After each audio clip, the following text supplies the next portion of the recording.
et Tolingi Yangote. Les erreurs du peuple congolais, c'est vrai, c'est d'avoir été trop bon, trop large. Monsieur le Président, ne suivez pas la voie de Vital Kamerhe. C'est vous induire en erreur. Suivez la voie du ministre de la Défense et nous tous, le peuple. Kamerhe a un agenda caché. Je suis congolais et j'assume ma position. Il faut faire très attention. Tobongi Sarmé, président. On peut le faire. Et Tozo Salango, naba fidèle na loko la ba Guy Mwadian Vita. Kabombo. Ba fidèle na yo loko la Bazale Belé. Ba Augustin Kabouya. Ce que M. Kamerhe voudrait nous faire comprendre ici, c'est que la diplomatie, vous n'avez jamais dit que la diplomatie, vous allez la stopper. Vous êtes engagé dans la diplomatie. Pourquoi le président et l'Assemblée nationale qui réagit comme un homme qui avait une prédisposition à démoraliser le peuple congolais? C'est très dangereux. Nous sommes inscrits dans la guerre et non dans cette optique dont il vient asseoir les bases de dialogue ou de pourparler. Dialoguer entre Congolais, oui. Élever le voix d'entente, oui. Mais pas avec Kagame. Pas avec le M23. Parce que vous savez ce qu'il revendique. Je ne veux pas répéter ça ici pour nous abuser de votre temps. Ici, nous savons tous ce que l'accord de l'Émirat, c'est que les revendications dont j'ai rapidement vous passez au peine fin.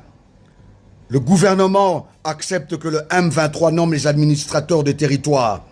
Le gouvernement accepte de décréter la partie est du pays, Nord Kivu, Sud Kivu, Ituri, comme une zone sinistrée. Le gouvernement accepte de céder 43% des postes de commandement militaire au Nord Kivu et 39% du Sud Kivu uniquement à la communauté Tutsi. C'est l'infiltration du pays dont le président de la République vous êtes battu jusqu'alors. Et vous êtes en train d'y arriver. Paul Kagame affaibli sur le plan international, même ces multinationales, même si, prétendument, personne nous vient en aide concrètement. C'est de cette labeur, de cette souffrance que nous sortirons de cette condamnation de rester à genoux devant Paul Kagame. C'est un fin pays utilisé par les multinationales. Nous avons quelques fidèles, Monsieur le Président. Nous sommes 120 millions d'habitants. Vous avez ce devoir. Lorsque Dieu donne la provision, la vision, pardon, il donne toujours la provision. Vous êtes un homme de Dieu. C'est vrai. Il est temps, Monsieur le Président. C'est vrai, vous devez écouter. Je ne peux pas vous empêcher. Je n'en ai pas le droit. Sinon, l'expression d'un citoyen congolais qui partage votre vision de voir les choses. Monsieur Kamerhe a des fins obscures.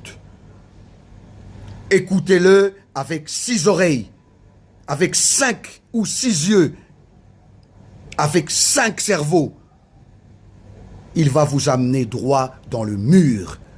Tout ce qu'il a dit est une manière de nous faire voir un président Félix affaibli. Un président Félix qui voudrait... Non, c'est pas ce que vous êtes. C'est pas ce que vous avez dit. Et je crois en vous, Monsieur le Président.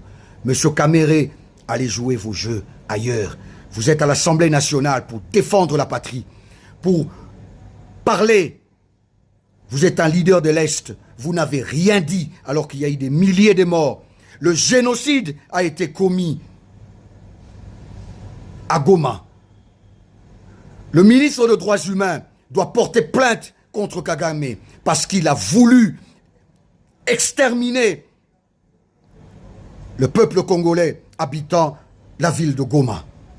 Et il en a déjà exécuté plus de 12 000 et certains à l'hôpital. Les témoignages sont là. Kagame doit être arrêté pour crime contre l'humanité et non venir ici, Kamerhe Vital, nous dire Kagame ou la négociation. Non.